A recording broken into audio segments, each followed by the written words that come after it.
असहाबे कहफ जब हज़रत ईसा अलैहिस्सलाम को अल्लाह करीम ने चौथे आसमान पे बुला लिया ना, तो दिकियानूस नाम का एक बादशाह हुआ बनी इसराइल के अंदर, बड़ा जालिम था। उसने गुमराही फैला दी और जो लोग माज़अल्लाह कुफ्र और शिरक नहीं करते थे उन्हें कत्ल करवा देता था। तो 7-8 नौजवान अपना ईमान बचा के भागे।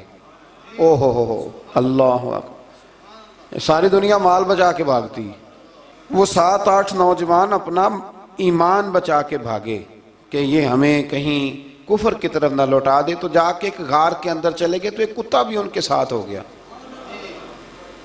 उन्हें कुत्ते को बड़े रोड़े मारे कि ये अगर भौंकेगा, आवाज़ निकालेगा तो हम पकड़े जाएंगे, हमने तो छुपना है। पर उसको ना वलियों से प्यार हो गया था। उसने कहा भगाओ जितना मर्जी मुझे, फितरत मेरी है कि मैं भौंकता हूँ, पर जब अल्लाह के वली हों तो फिर मैं अदब करता हूँ। ये कुरानी वाक़या। अच्छा, ये ऐन वो वाक़या है कुरान मजीद का कि जो बहुत सारी चीज़ों पर वैसे ही नास है और बहुत सारी ज़ुबानें वैसे ही गुंग हो जाती। तो वो 6-7 लोग थे, वो चले गए गार के अंदर, जाकर उन्होंने पनाह ले ली। बादशाह को पता चल गया कि गार के अंदर है। अच्छा, अल्लाह की कुदरत, जैसे ही दाखिल हुए इन्हें नींद आ गई,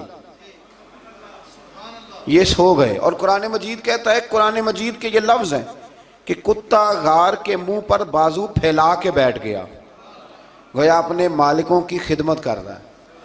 अब मियाँ साहब की एक बात कर लें दरमियान में।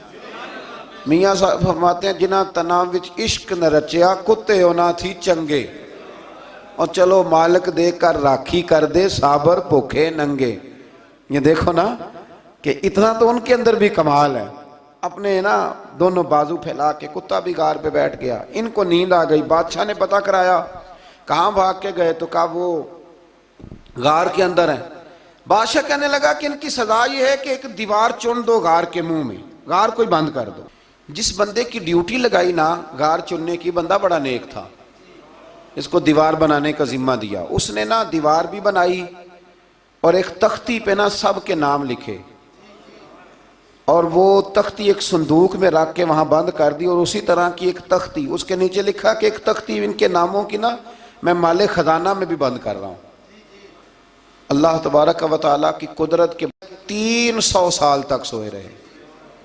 300 साल के बाद इस तरह हुआ कि हुकूमतें बदल गईं। बैदरूस नाम का एक बादशाह आ गया, वो बड़ा नेक दिल था। उसने हर तरफ हज़रत ईसा अलैहिस्सलाम की शरीयत का फिर से नारा बुलंद किया। अब ना कुछ लोग ऐसे थे जो मुनकर हो गए थे कि मरने के बाद दोबारा कैसे उठेंगे। बादशाह एक दिन हुजरे में गया, जाके दुआ मांगी, या अल्लाह कोई ऐसी बात दिखा जिससे लोगों का ईमान पक्का हो जाए। इस तरह के भी बादशाह हुआ करते थे। तो रब करीम ने कहा, मैंने तो पहले एक राज छुपा के रखा हुआ है, खोल देते हैं। उसने दुआ मांगी और इधर क्या मामला हुआ, एक चरवाहा बकरियां चराने वाला वहां से गुजरा। उसने सोचा ये दीवार है, अगर इसका मुंह खोल लूँ ना कभी, तो मेरी बकरियां यहाँ थोड़ा सा धूप के अंदर सस्ता लिया करेंगी। उस चरवाहे ने क्या किया कि उसने वो दीवार गिराई ताकि मेरी बकरियां अंदर जाया करें। वो दीवार गिराई तो उसने अंदर 6-7 लोग सोए हुए देखे और कुत्ता भी सोया हुआ देखा। अल्लाह तबारक व तआला अपनी कुदरत से, अपने फजल से उनकी करवटें भी बदलता रहा।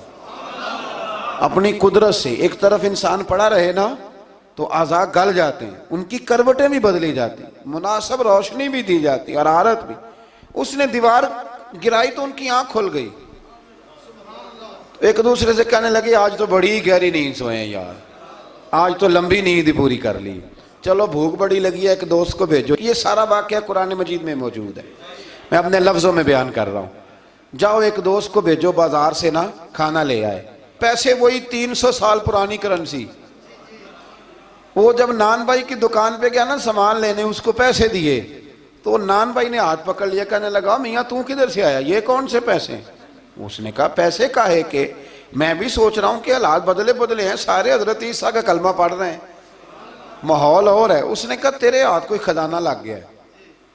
ये तो हम नाम सुनते थे कि यहाँ कोई दिकियानूस नाम का बादशाह है, कोई खजाना, बता कहाँ से लिए। शोर हुआ, हाकिम शहर तक खबर पहुंची, बादशाह तक पहुंची।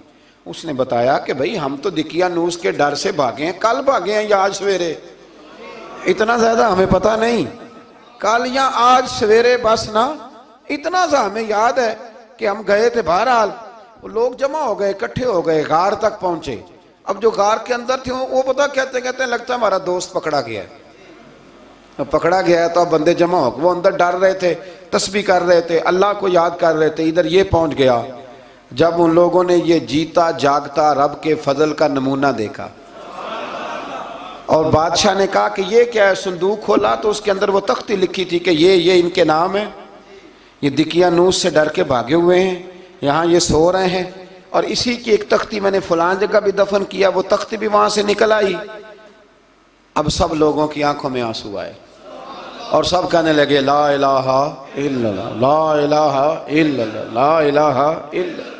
सब कहने लगे इन्नल्लाह अला कुल्लि शैइन कदीर। जब उनकी बात पूरी हो गई, लोगों के ईमान पुख्ता हो गए, तो असहाबे काफ कहने लगे कि हमें अब इजाज़त है, हम फिर दोबारा गार में जाते हैं। वो गार में गए तो रब ने फिर उन्हें मौत अता फरमाई, नींद अता फरमाई, तोहफा दिया। बादशाह ने फिर उसके आगे दीवार बनाई और वहाँ बादशाह ने एक मस्जिद तामीर करा दी, लोग ज़ियारत करने जाते।